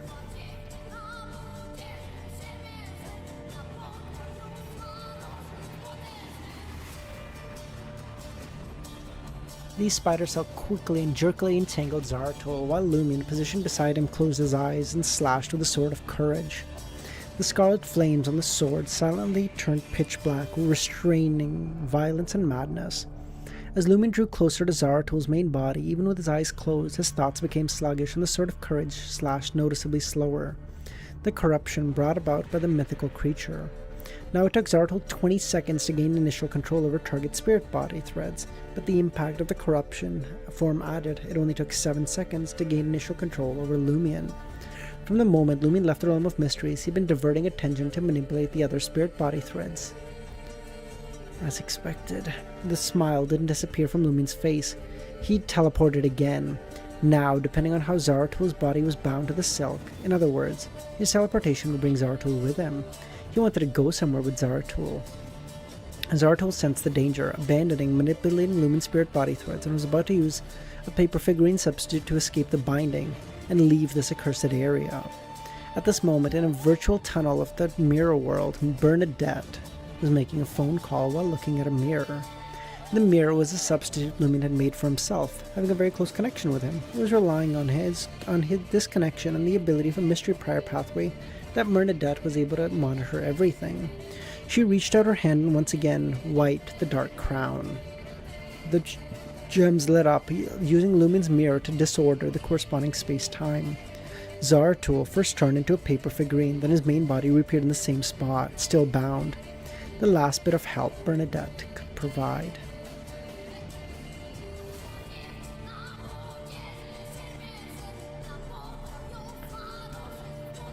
Lumin's figure disappeared from the dark void that was about to be swallowed by the turbulence, taking Zaratul with him. The two of them appeared at the surface of the large screen of the hot pot stage and passed through. Zaratul then saw the private room that belonged to his group. Thankfully, it's not the police station. Zaratul contracted the vortex of the maggots and quickly changed back into a white-haired elderly man, worried that his mythical creature form would cause casualties and madness in the public setting, and if that happened, he would be captured by the main consciousness of the dream and kicked out, or turned into a marionette. Just as Zaratul regained his form, he saw a pair of eyes Zhou Mingrui. They invited him to dinner here! Zhou was sitting at the table not far, staring blankly as he watched Zaratul and a beautiful woman with a bloody face walk out of the screen, feeling the dangerous aura lingering on the former, as if he had just emerged from a state that could kill everyone. This shocked him, and the goose intestine he was holding in his chopstick froze. Outside the Hot Pot restaurant, the sky at 7 p.m. was bright, and Zaratul froze. In an instant, he turned to look at Lumion. Lumion's eyes had lost focus, dazed and confused, while the other blue eye was shrouded in a bloody mist. He put away the sword of courage, smirked at Zaratul. Both of them felt pain simultaneously, as if entangled by invisible tentacles, being dragged away from the world. Their thoughts became sluggish and stuttering, confirming the situation was as he expected. Zaratul didn't put up any resistance, as that would prevent him from entering the dream again. He took a look at the demoness of despair, then left this world with the force kicking him out. Lumion did the same. A warm applause came from all directions in the Hot Pot restaurant. Whether that scene of that beautiful woman and the old man walking out of the screen was magic, or some VR tech, it was amazing. What the audience didn't notice was that behind Zaratul, an illusory door appeared and Ludwig walked out. People and objects banished by the secret sorcerer ability, when the time was up, didn't return to their original position, but to the side of the person who had used the exile ability. Ludwig glanced at LEMMiNO and Zaratul in front of him, quickly changing his mouth back to its original form, and walked to the side and took LEMMiNO's hand.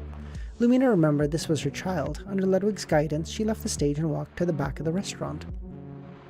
Zarathustra looked at his position in confusion and amidst the applause, walked off the stage. After a couple steps, he saw the stairs, and for some unknown reason he became rather joyful. At this moment, he heard a bang sound. A dim green bullet flew from somewhere, hitting the side of his head.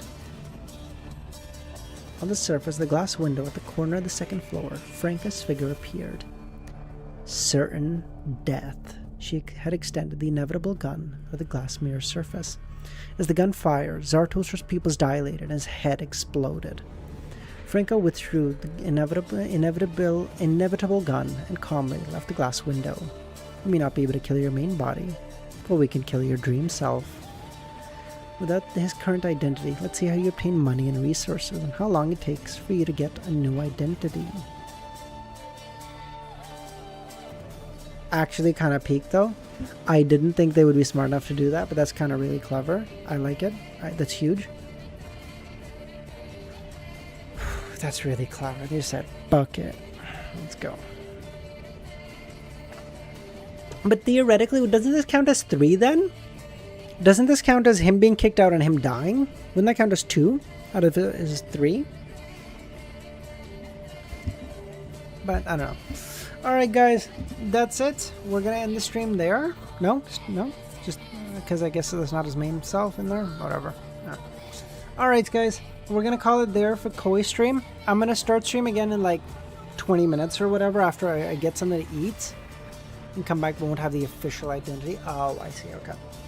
Alright, I'm gonna come back in like 20 minutes or something after I get something to eat to play some Outer Wilds, because I promised Nagito yesterday, and I'm not a bitch.